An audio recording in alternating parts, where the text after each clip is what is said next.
गोटे golden time तो आमे डिमांड करुचु एठी बीजेपी नेता मानू छाड़ी अलगा क्या न छाड़ी प्रहसन न करी मुख्यमंत्री इमिडिएटली पीड़िता को एयरलिफ्ट करंतु।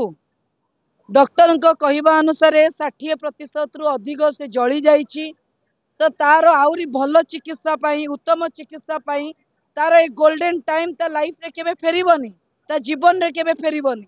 तेणु तार उत्तम चिकित्सा पाई आमे डिमांड करुचु कि ताकू airlift as soon as possible करा जाऊ।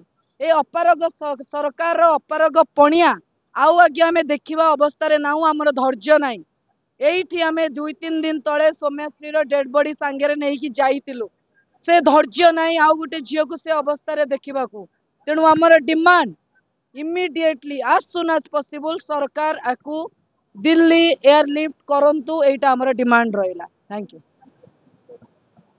जो पर्यंत प्रभाती परिडा कैफत देई नांती जो पर्यंत प्रभाती परिडा लुचिकी अछंदी बाहरिकी आसी नांती तांको निर्वाचन मंडली झीओटीए शिशु महिला विकास मंत्री नाबालिका झीओटीए जलिची कहांती सी अभियुक्त को लुचिया को चेष्टा करुचंदी सी न आसीबा पर्यंत झीओ को न्याय न मिलिबा पर्यंत झीओर स्वास्थ्य रे सुधार न आसीबा पर्यंत